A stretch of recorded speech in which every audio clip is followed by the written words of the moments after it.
Alexandre. Bonjour. Comment vous décririez-vous en 3 mots? En 3 mots, auteur, compositeur, interprète.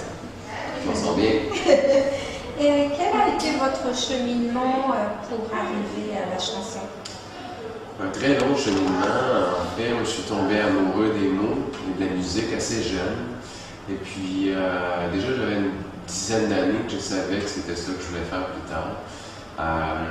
Puis le reste, j'ai fait confiance, en fait. J'ai donné tout ce que j'avais aussi. C'est un métier qui n'est pas facile, surtout au démarrage. Mais bon, la vie a été bonne pour moi et puis je pense que j'ai beaucoup de défauts, mais j'ai aussi des qualités. La persévérance, c'en est une. Donc j'ai suivi ma route, en fait, puis finalement, ça s'est mis à marcher en 2008. Et donc là, on est en 2014, ça fait déjà 6 ans, donc que c'est parti pour moi. Ça a l'air de bien marcher. Oui, bien sûr. Et la musique a-t-elle toujours été une passion pour vous? Oui. Mon père jouait de la guitare, ma mère jouait de l'accordéon. On faisait pas de parties musicaux à la maison, mais il reste que j'ai des images de moi, je regarde mon père qui joue de la guitare, je suis debout dans mon parc, je suis tout jeune. Puis sinon, c'est l'art tout court. Avant de me mettre à la musique, je dessinais constamment. Et la journée que j'ai touché une guitare, j'ai arrêté de dessiner pour faire de la musique exclusivement. Donc à quel âge à peu près? Une dizaine d'années, je dirais, oui. Vos textes sont très personnels. Où trouvez-vous votre inspiration? Mais je triche beaucoup dans l'optique où je pense que plusieurs de mes textes donnent l'impression d'être personnels alors qu'ils ne sont pas vraiment. C'est le fait d'écrire à la première personne du singulier au jeu qui est une tradition très folk en fait, de se mettre en scène. C'est aussi une façon pour moi d'être probablement plus, je pense, plus touchant, autant pour moi que pour les autres. Quelqu'un qui nous raconte l'histoire de quelqu'un qui connaît, que son cousin a rencontré, on est déjà moins touché que si la personne te dit il m'est arrivé ça hier, déjà on est comme ça, on est curieux de savoir. Donc le fait d'écrire au jeu donne l'illusion, je pense, que des chansons qui sont personnelles alors qu'elles ne le sont pas du tout. Donc le son, c'est pratiquement autobiographique, mais je garde jalousement le secret sur laquelle et laquelle en fait. Mais sinon, pour l'inspiration, c'est vraiment... je suis un gars qui aime les rencontres, qui aime aussi être à l'écoute de n'importe quoi. Pour moi, une chanson, ça se cache n'importe où. Ça se cache sur un coin de table, dans une phrase volée à 2 passants que je croise sur la rue qui m'inspire. Ouais, ça peut venir de n'importe où, donc c'est important pour moi d'être un peu, comme je l'ai dit, sur le radar. Votre 3e album, Le Mouvement des Marais, sorti en octobre 2013, a été écrit entre Paris et le Québec. Ouais. Quels sont vos liens avec Paris? Que vous inspire cette ville? Plein de choses. Avant même que ce soit Paris qui m'inspire, je pense que c'est l'éloignement, la distance, la route, le fait d'être loin de chez moi. Les 2 dernières années ont été des années très chargées au niveau de la tournée, ce qui est une très bonne chose, mais en même temps, ça fait vivre différentes affaires. Quand on est étranger à une ville aussi, je pense qu'on la voit d'une autre façon, inévitablement, c'est sûr. Mais ce que j'avais pas prévu, par contre, c'est que je verrais chez moi d'un autre œil aussi. Plus tu vas loin de chez toi, plus tu découvres des trucs sur qui t'es, mais d'où tu viens, sur ton peuple, ton pays, sur ce qui fait ta différence aussi. Donc, le fait de pavillonner entre les deux, ça m'a servi à plusieurs égards aussi. J'essaie de faire la paix avec l'exil, avec l'ennui, puis de tourner ça du bon côté, puis d'en tirer le meilleur. Donc, c'est un peu tout ça dans une espèce de tourbillon qui finit par m'inspirer. Après avoir goûté à la cuisine française, peut-on encore avaler une poutine, le plat national québécois?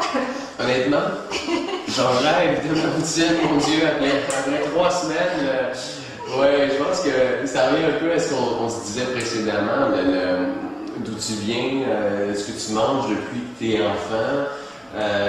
Tout ça me manque. Mais c'est vrai que la cuisine française, là j'arrive de la Bretagne en plus, donc les huîtres, je suis un fan de fruits de mer. Oui, les crêpes aussi.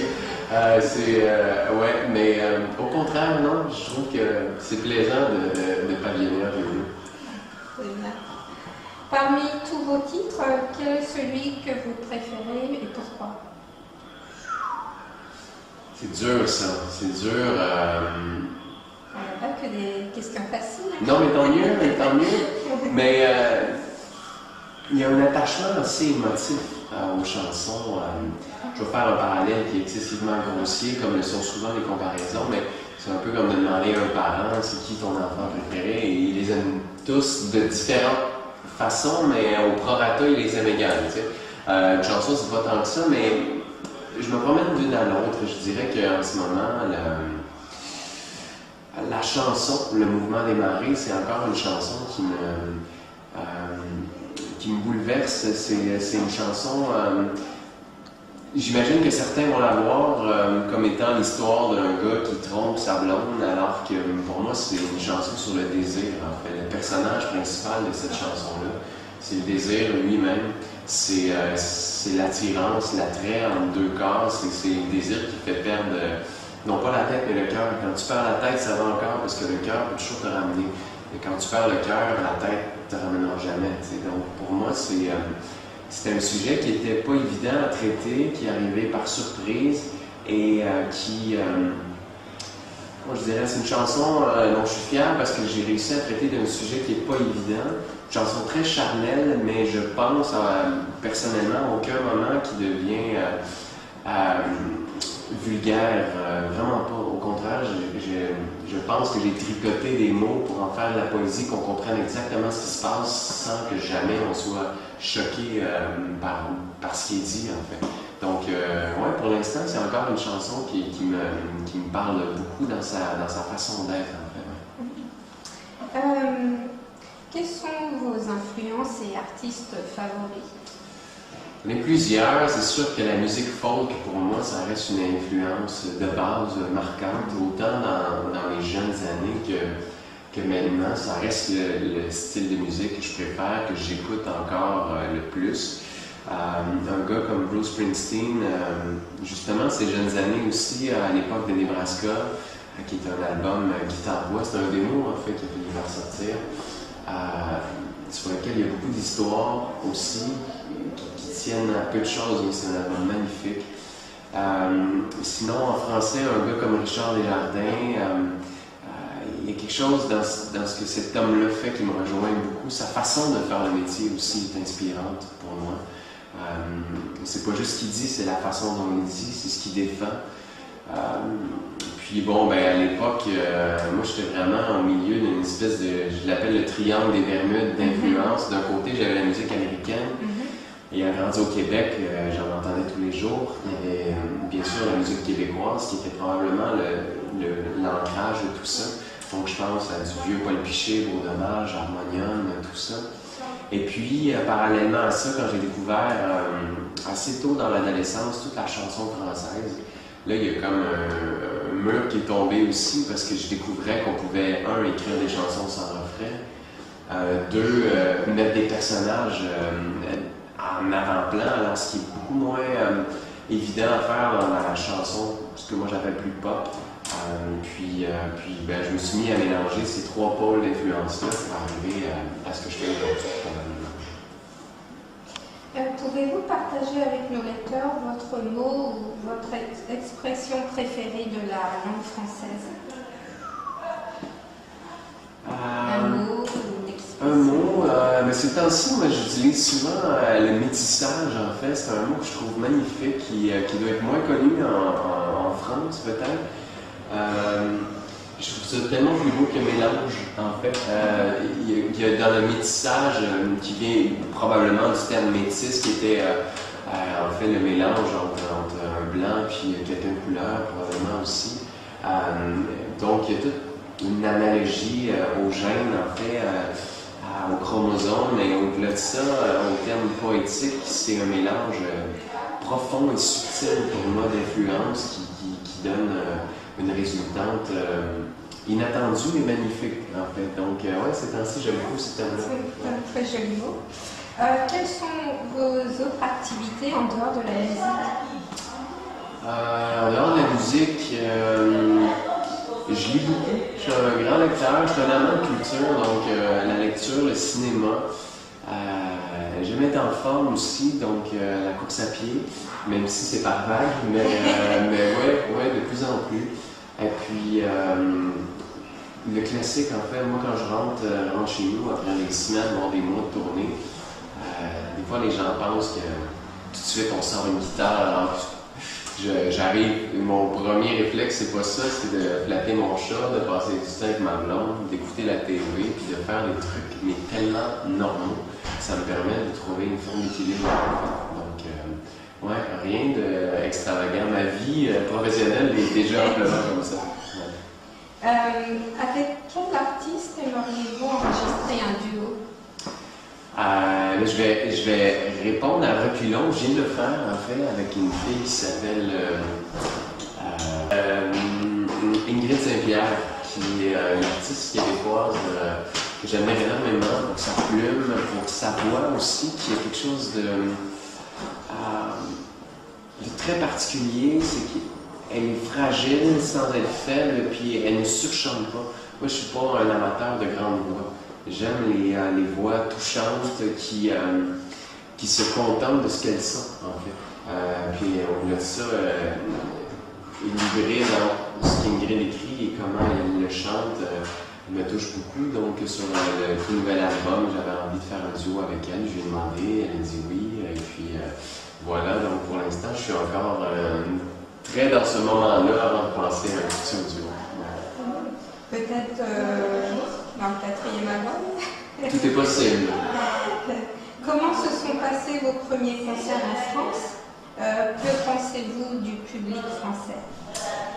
Les premiers concerts en France, ça n'a pas été facile. Ça remonte déjà à plusieurs années. J'arrivais ici avec 2 autres artistes dans le cadre d'une tournée étrange où on vendait, je ne sais pas encore quoi, mais il y avait pas beaucoup de monde, beaucoup de routes à parcourir entre les dates, des conditions d'hébergement vraiment pas faciles aussi. Mais c'est bien, ça fait partie de la bonne route pour moi. C'est très formateur, autant pour le gars que pour l'artiste. Mais ouais, mes premiers concerts, ça a été vraiment dur. Puis petit à petit, les gens se sont mis à se déplacer. La première fois que j'ai joué aux Trois-Baudets de ma vie, je m'en souviens toute ma vie, je m'étais posé le matin même, donc j'étais brisé, épuisé. Je suis monté sur scène, j'ai parti une chanson qui s'appelle San Francisco et j'ai entendu les gens murmurer les paroles. Là, j'ai fait aïe, ok, je suis loin de chez nous, là, il commence à se passer quelque chose.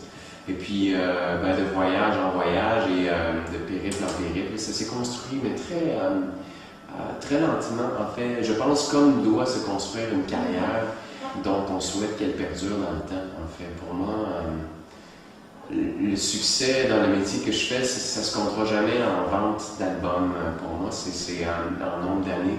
C'est, oui, en pérennité, mais c'est aussi...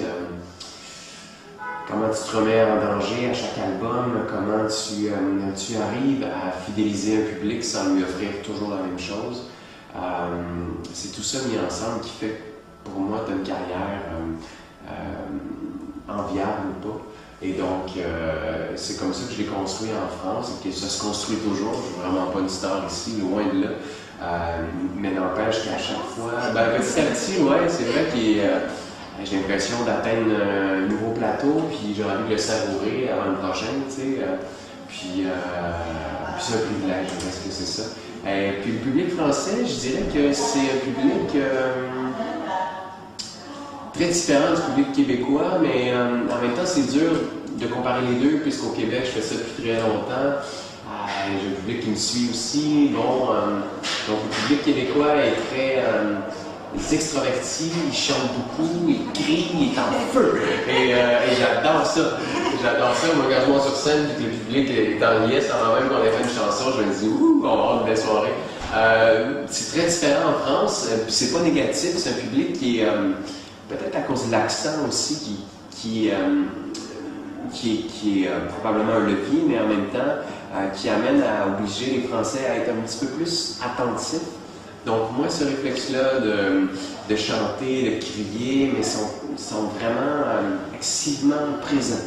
Et ça, j'adore ça, parce qu'il reste que ce que je fais comme chanson, ça reste souvent des histoires, ça demande de la concentration, et donc j'ai les deux pôles. J'ai les deux pôles qui me plaisent tout autant, mais qui me font vivre deux types de soirées totalement distinctes. Et alors pour les Suisses, le public suisse? Et le public suisse m'a étonné l'année dernière. C'est pratiquement ouais, un savant mélange des deux. J'étais au Chat Noir, d'ailleurs, un soir à Genève, et ça criait à fond, et ça chantait, et à d'autres moments, c'était hyper silencieux. Donc, ouais, j'ai trouvé un peu du Québec et de la France, finalement, pour les Suisses. Ouais. Pensez-vous déjà au 4e album? Non, non. Moi, je suis très cyclique. L'album est tout juste à sortir. Je sais que devant moi, j'ai entre 2 et 3 ans, 2 ans de tournée sur, une 3e année de repos, d'écriture. Donc, je suis vidé après un disque. J'ai dit tout ce que j'avais à dire avant de me remplir de nouvelles histoires, de nouvelles rencontres, de nouvelles aventures. J'ai besoin de beaucoup d'eau sous les ponts. Il y a des gens qui écrivent constamment, c'est pas mon cas. J'aimerais ça m'enlèverait la pression de dire que je suis rendu à faire un album. Mais je fais la paix avec ça. Le doute s'est rendu un copain de route aussi. Ça me permet de me dépasser, de me remettre en question, puis de toujours pousser plus loin. Mais avant que je passe au 4e album, mon Dieu, j'ai de la route à faire. Et que peut-on vous souhaiter pour l'avenir? Que ça continue comme ça. J'aime beaucoup la progression. Je dis ma carrière, je trouve que c'est un grand mot déjà pour pas grand-chose, mais j'aime cette progression-là qui est j'ai l'impression de toujours faire un pas de plus, mais sur du solide.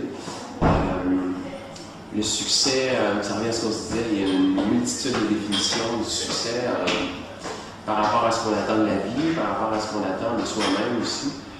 Donc j'ai juste envie de continuer à trouver un équilibre entre ce métier-là qui me donne tant et qui me prend beaucoup aussi, ma vie personnelle, la famille, et puis que les gens soient au rendez-vous encore pour écouter mes histoires. Une fois que j'aurai ça, le reste va suivre. Merci pour le temps de répondre à vos questions. Plaisir. Et puis bon voyage au Québec.